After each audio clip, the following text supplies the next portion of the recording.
Meus amados irmãos, a paz do Senhor Jesus Cristo a todos vocês. Aqui quem vos fala é o pastor Carlos Alvarenga, pastor aqui da Assembleia de Deus, na cidade de Uberlândia, estado de Minas Gerais. Fazemos parte do Ministério de Madureira e o nosso pastor presidente é o pastor Antônio Almeida, a quem envio as minhas saudações. É um prazer me dirigir até você e estou aqui com o objetivo de comentar as lições bíblicas da Escola Dominical da editora Betel. Nós estamos no segundo trimestre do ano de 2022 e neste trimestre estamos estudando o livro de Apocalipse, um trimestre bíblico, visto que estudamos um livro da Bíblia. Então estamos estudando o livro de Apocalipse e hoje a lição de número 5. O título da lição: A realidade da grande tribulação. Então fique comigo para estudarmos essa lição. Antes vamos orar, pedir a graça, a orientação de Deus em nosso favor. Senhor nosso Deus e Pai, obrigado pela sua bondade, amor, misericórdia e a sua tão grande salvação. Obrigado por ter o recurso da internet para dirigir-me a pessoas que estão bem longe e, através dessa videoaula, abençoá-las com a ministração da sua palavra. Que a sua palavra, que é viva e eficaz, tenha efeito na vida daqueles que vão assistir essa videoaula. Que os professores possam ser impactados, possam ser instruídos para que possam lecionar de uma forma eficaz a aula no próximo domingo. Nos abençoa e abençoa, acima de tudo, a Escola Bíblica Dominical, que é a agência educadora por excelência da Igreja, no nome de Jesus. Amém. Então vamos à nossa lição. Lição de número 5, a realidade da grande tribulação.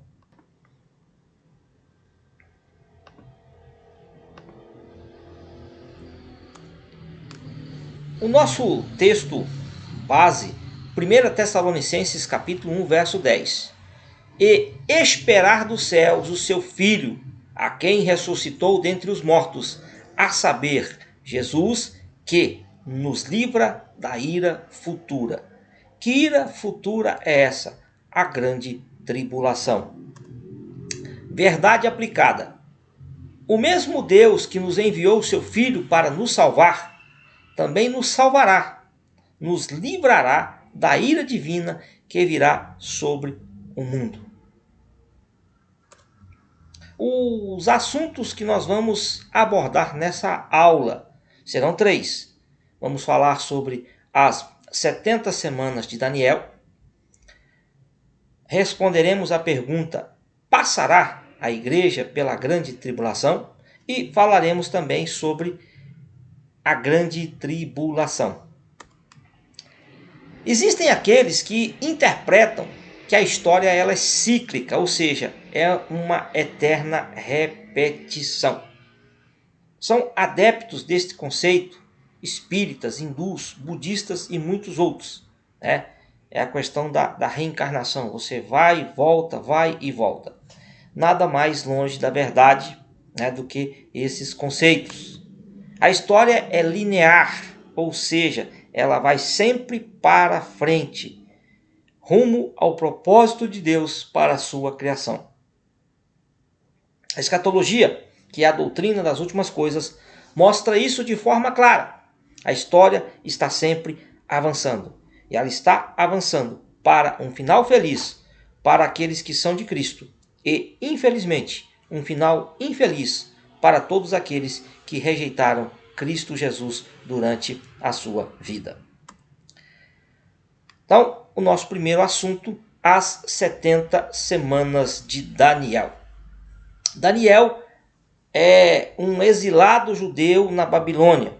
Nós sabemos que Judá foi levado cativo para a Babilônia e Daniel, juntamente com muitos outros judeus, vivia na Babilônia.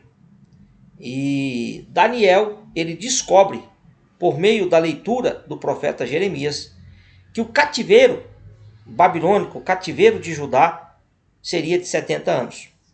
E ele então descobre isso e vai orar. Vai buscar a Deus acerca do futuro de Israel. E aí Deus, por meio do anjo Gabriel, vai dar a Daniel uma grande revelação. Ele vai revelar o futuro de Israel por meio dessas 70 semanas.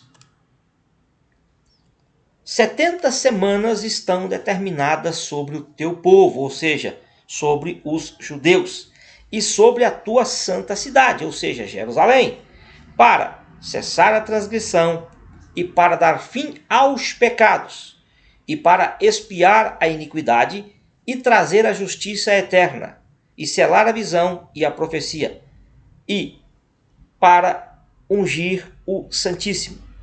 Sabe e entende. Desde a saída da ordem para restaurar e para edificar a Jerusalém, até ao Messias, o príncipe, haverá 7 semanas e 62 semanas. As ruas e os muros se reedificarão, mas em tempos angustiosos. E depois das 62 semanas, será cortado o Messias, mas não para si mesmo. E o povo do príncipe que há de vir destruirá a cidade e o santuário.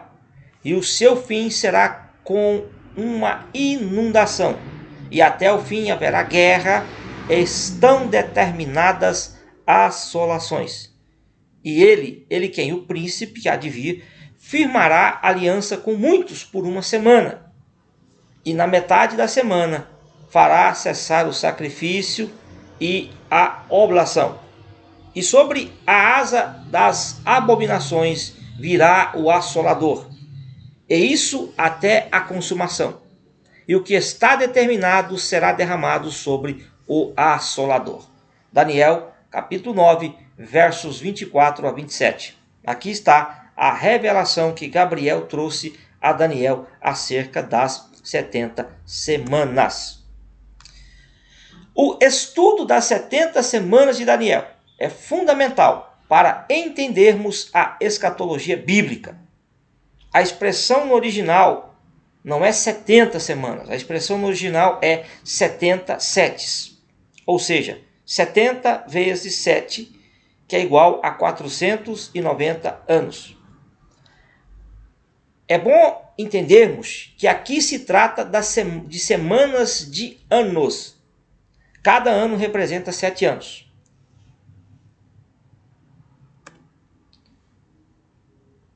Quando Jacó foi lá casar com Raquel, ele foi enganado pelo seu sogro Labão e ele trabalhou 14 anos. E nós vemos em Gênesis capítulo 29, 27 e 28 algo interessante que nos ajuda a entender a questão das semanas.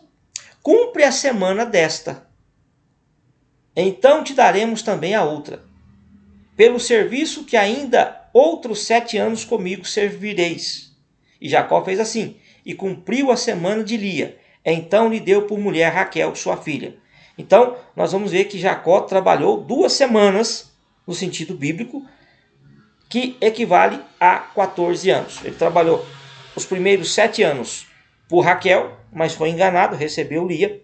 E aí ele teve que trabalhar mais 7 anos, pagando a semana de Lia para receber Raquel. Espero que você tenha entendido. Então, semana de anos. Cada ano representa ou é igual a 7 anos. Levítico 25, 8. Também contará 7 semanas de anos. 7 vezes 7 anos. 7 vezes 7 anos, 49 anos. De maneira que os dias das 7 semanas de anos te serão 49 anos. E a Bíblia também fala da semana de dias. A semana de dias é essa semana que a gente vive.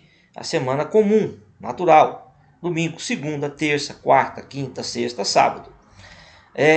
Daniel capítulo 10, verso 2 e 3. Naqueles dias, eu, Daniel, estive triste por 3 semanas. Aqui são 21 dias. Alimento desejável eu não comi. Nem carne nem vinho entraram na minha boca. Nem me ungi com unguento, até que se cumpriram as 3 semanas. Então, é preciso fazer essa diferenciação. Semana de anos e semana de dias. Segundo um cálculo mais aprofundado, que leva em conta os dias das 69 semanas, então fez-se um cálculo, né? Pegou-se ali as 69 semanas e dividiu para saber quantos dias cabem nessas 69 semanas, né? E aí tem algo bem interessante, né? A contagem começa no dia 14 de março do ano de 445 a.C., que foi a data em que se deu a ordem para a reedificação de Jerusalém. E vai até o dia 6 de abril do ano 32 da era cristã. 6 de abril foi a data em que Jesus entrou em Jerusalém, na famosa entrada triunfal, que é uma data comemorada aí pela Igreja Católica, chamada Domingo de Ramos. Então, isso aí é uma curiosidade para você entender melhor essa questão das semanas. Então, a divisão das semanas. Eu costumo dividir as semanas em 4 partes. Primeira parte, 7 semanas, 49 anos.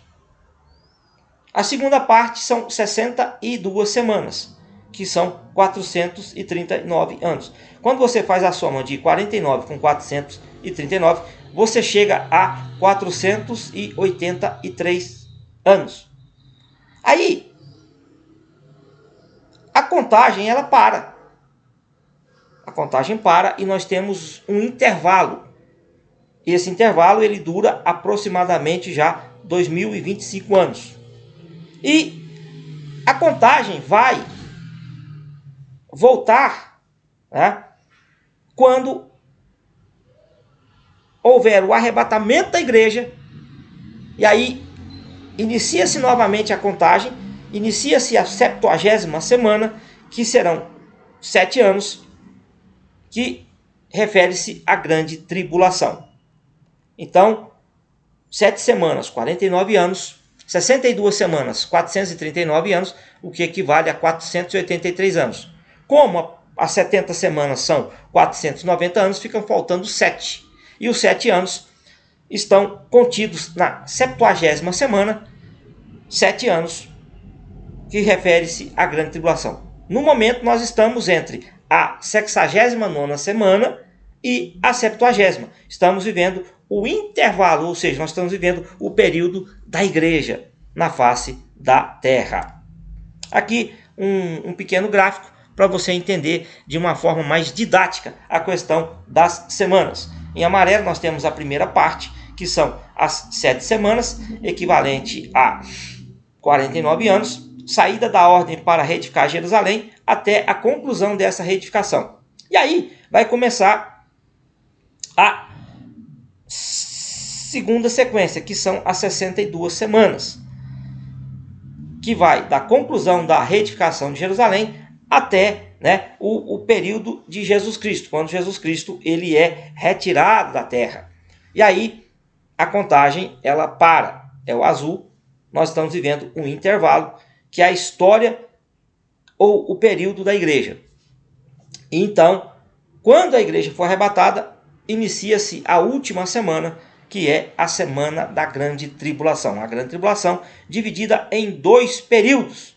O primeiro período, 3 anos e 5 meses, e o último período, também de 3 anos e 5 meses. A última semana, a grande tribulação. A última semana, ou seja, a 70ª, corresponde à parte do livro de Apocalipse, dos capítulos 6 a 19. Daniel e Apocalipse se completam. Agora nós vamos para a segunda parte da nossa aula, onde vamos responder a pergunta: passará a igreja pela grande tribulação?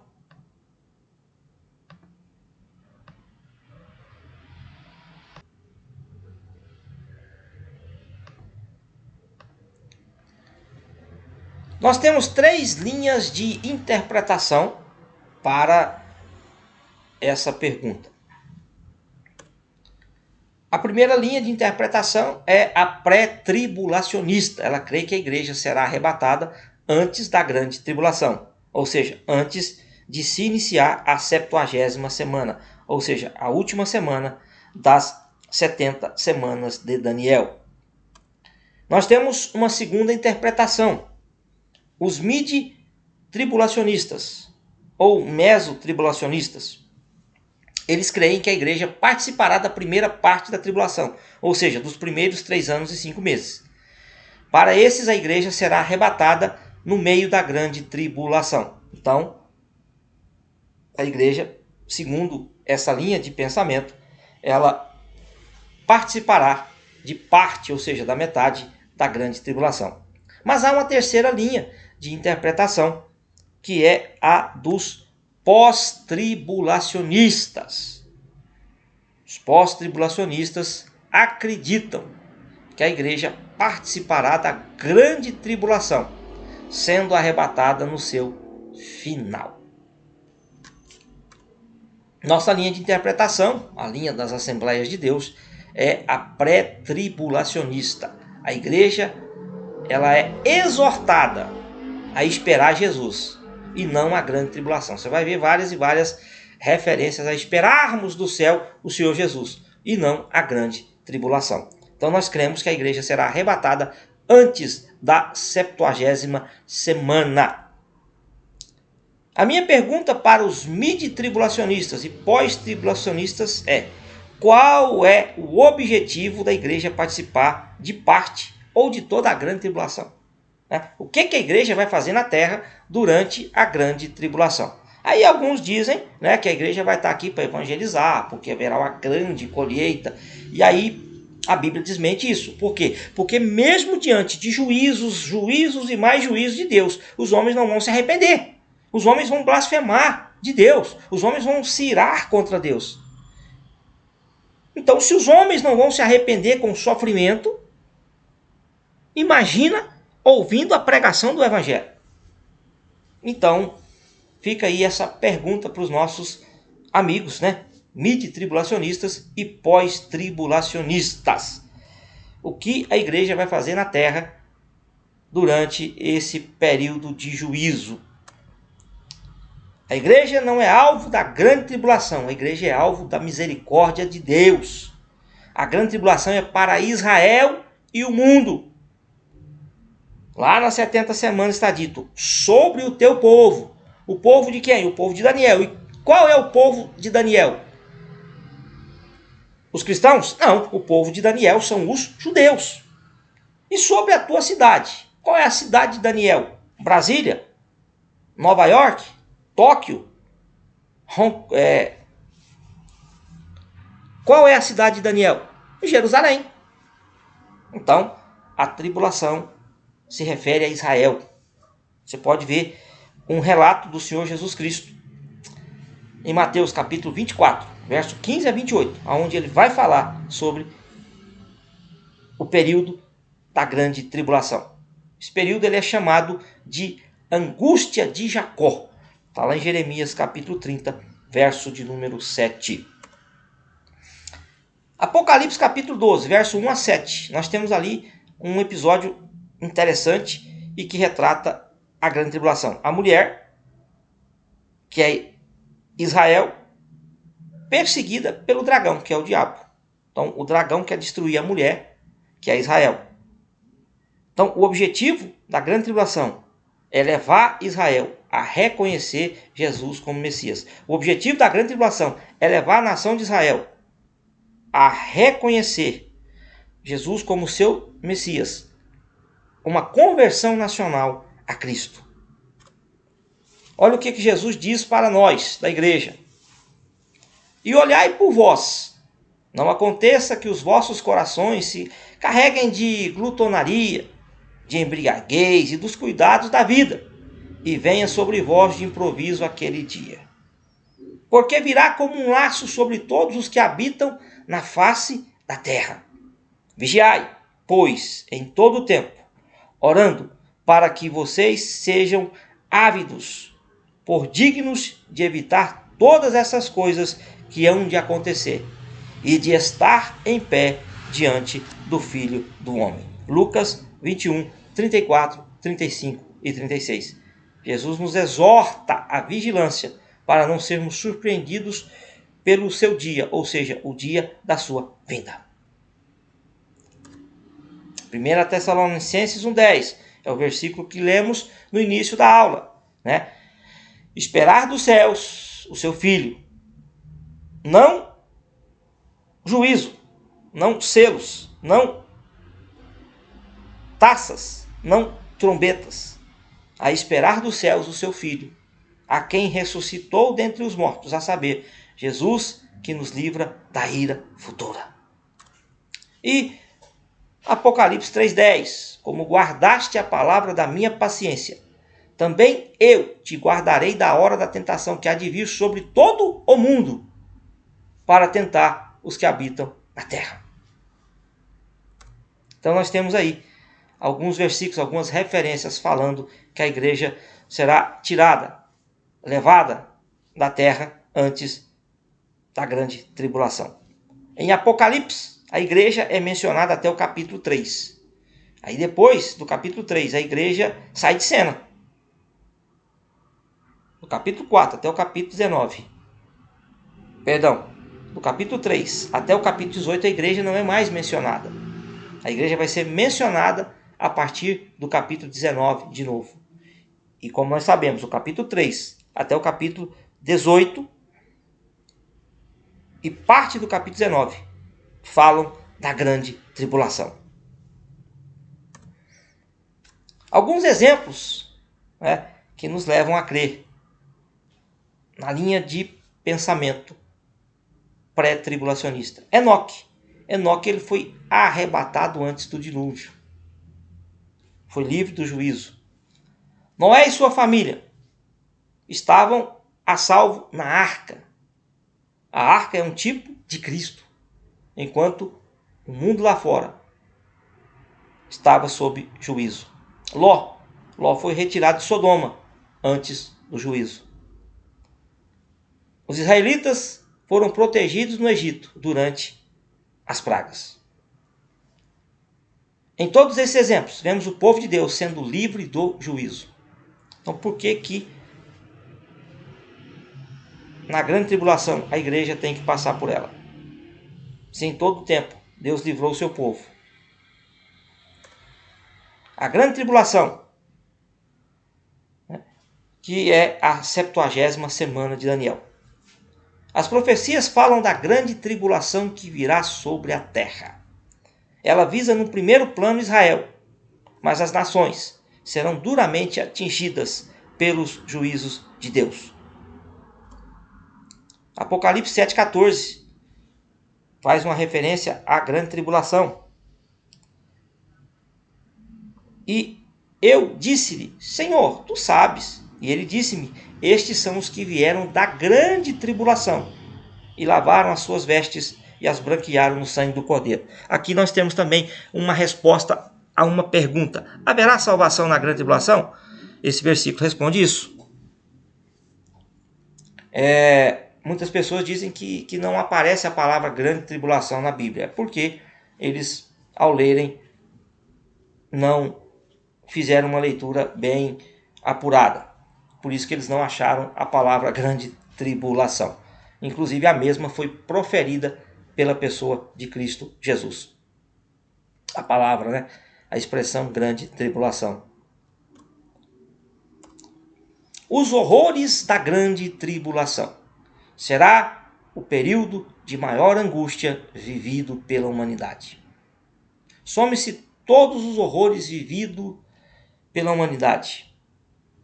Primeira Guerra, Segunda Guerra, o Holocausto, as epidemias, as pandemias, as tragédias, né, dos terremotos, tsunami, as catástrofes. Nada disso, se somado, se compara aos horrores da grande tribulação. O nome em si já é aterrorizante, grande tribulação. Tribulação fala de espremer, de moer. A ideia por trás da palavra é espremer as azeitonas para a produção do azeite. As azeitonas são esmagadas, né, e tira-se ali o caldo, né, que é o azeite. Então, essa é a ideia por trás da palavra tribulação. A palavra tribulação é usada nas Escrituras de duas formas. Primeiro, para descrever as aflições por que passa o discípulo de Cristo. No caso, nós podemos citar João 16:33. Jesus diz assim: no mundo tereis aflições. A palavra aflições aqui é tilips, que é aquela ideia do espremer, do moer, do pressionar. E a segunda forma que a palavra tribulação é usada nas Escrituras é para descrever o período de 7 anos em que a ira de Deus será derramada sobre a terra. Será o tempo do anticristo. Olha o anticristo aí surgindo em cena. 2 Tessalonicenses, capítulo 2, verso 3 e verso 4. Ninguém de maneira alguma vos engane, porque não será assim sem que antes venha a apostasia. A apostasia é o decair da fé.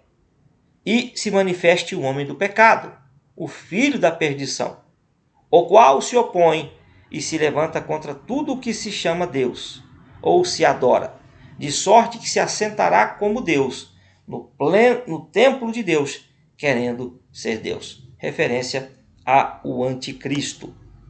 Anti não é contra. Às vezes a gente acha que anticristo ele é contra Cristo. Não. Anti quer dizer em lugar de. Então ele vai se apresentar como sendo Cristo, como sendo o Messias, como sendo o Salvador. Ele vai reivindicar ser o Messias dos judeus, o Salvador do mundo. Você pode ler mais sobre esse personagem terrível em Apocalipse capítulo 13, do verso 1 ao 8. É a besta que subiu do mar, ou seja, é aquele que vai surgir dentre os povos, porque o mar aí significa povos, nações. Então, o anticristo é descrito aí com detalhes em Apocalipse 13, 1 a 8. Mas será também um tempo de juízo. Será um tempo de juízo. A Bíblia diz no livro de Hebreus que horrenda coisa é cair nas mãos do Deus vivo, né? E ela também nos apresenta o nosso Deus como sendo um fogo consumidor. Quando você vai olhar para a Bíblia, você vai ver ali muitos juízos. Você vai ver o dilúvio, você vai ver o fogo sobre Sodoma, Gomorra e demais cidades. Você vai ver Deus trazendo juízo contra o seu próprio povo, né? Então Deus, amor, é misericórdia, mas Deus também é justiça. Tá? Quando nós vamos pregar, nós precisamos apresentar um Deus completo. Tem gente que apresenta um Deus capenga, um Deus manco, né? Um Deus que é amor, que tolera tudo, que suporta tudo, que perdoa tudo. Não é apenas essa faceta de Deus que nós temos que apresentar. Nós temos que apresentar Deus de forma completa. O outro lado da moeda. Deus é amor? Sim. Deus é bondade? Sim. Mas Deus é justiça. Deus é juízo. Paulo, na carta aos Romanos, diz: considerai, pois, a bondade e a severidade de Deus. Paulo está dizendo que Deus tem um lado bom, mas Deus também tem um lado severo. Tempo de juízo. Teremos os 7 selos. Dentro dos 7 selos nós temos os famosos, 4 cavalos do Apocalipse. Nós temos lá o cavalo branco, falsa paz. Aí nós temos o cavalo preto, nós temos o cavalo amarelo, nós temos o cavalo vermelho. que falam de falsa paz, fala de morte, fala de fome. Depois nós teremos, na sequência de juízos, né, mais 3 selos serão abertos, né, e aí nós teremos as 7 trombetas. Os juízos vão aumentando, o rigor dos juízos vão aumentando, e com ele a destruição do planeta Terra. E aí os juízos culminam com as 7 taças, que são juízos ainda mais severos. Então, a grande tribulação será o tempo do anticristo. A grande tribulação será o tempo de juízo. Nós temos aí, né, os 7 selos do Apocalipse, as figuras, né, dos cavalos, o cavalo branco, o cavalo vermelho, o cavalo preto e o cavalo amarelo. Falsa paz, fome, o inferno e a morte, né, a guerra, estarão sobre a face da terra. Aí nós teremos as 7 trombetas e as 7 taças da ira de Deus. A igreja e seu tempo. E a igreja? Como eu disse, eu creio que a igreja não passará pela grande tribulação, mas nós estamos vivendo no intervalo entre a 69ª semana e a 70ª. 2025 anos aproximadamente tem durado o período da igreja. Esse é o tempo da igreja. O que a igreja tem feito? A grande missão da igreja na face da terra não é construir templos, não é fazer obras sociais, não é ter representantes na Câmara de Vereadores, na Prefeitura, na Câmara dos Deputados estaduais, federais, ter senador, ter presidente da República. Não. Isso pode fazer parte, mas isso não é o objetivo da igreja. A igreja não está no mundo para fazer relações sociais. A igreja está no mundo para testemunhar de Jesus Cristo. Atos 1:8. Descerá sobre vós o Espírito Santo, ser-me-eis testemunhas, tanto em Jerusalém, Judeia, Samaria e até os confins da terra. A igreja está na terra para testificar, testemunhar de Jesus Cristo. E nós, como cristãos, precisamos ser estáveis. Precisamos estar em constante purificação, processo de santificação visando a santidade. Santificação é o processo, santidade é o estado que nós almejamos atingir e é em constante vigilância. 1 Coríntios 15:58 fala da estabilidade. Portanto, meus amados irmãos, sede firmes e constantes, sempre abundantes na obra do Senhor, sabendo que o vosso trabalho não é vão no Senhor. Ou seja, constância, estar firme na fé, firme nos mandamentos, firme no trabalho do Senhor. Não ser menino inconstante, levado em roda, né, por ventos de doutrina, por inovações. Não. O crente precisa ser estável, precisa estar firmado na rocha. Segundo, viver em constante purificação. 1 João 3:3. E qualquer que nele tem esta esperança, purifica-se a si mesmo, como também ele é puro. Viver a santificação, visando chegar ao estado de santidade. E, finalmente, vigiar. Como eu disse, a igreja não é exortada a esperar a tribulação. A igreja é exortada a esperar Jesus. A igreja é exortada a vigiar. Marcos 13, 32, 33. Mas daquele dia e hora, ninguém sabe, nem os anjos que estão no céu, nem o Filho, senão o Pai. Olhai, vigiai e orai. Olhai, vigiai e orai, porque não sabeis quando chegará o tempo.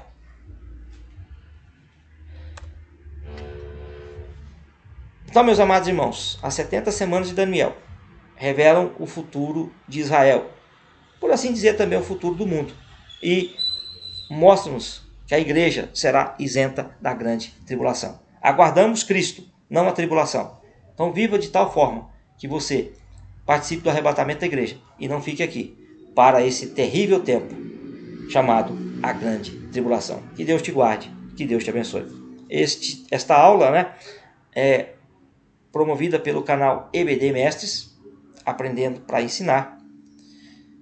Se você gostou da aula, curta, dê o seu like, envie o link para outras pessoas e assine o nosso canal. Até a próxima aula, que Deus te guarde e que Deus te abençoe, no nome de Jesus Cristo.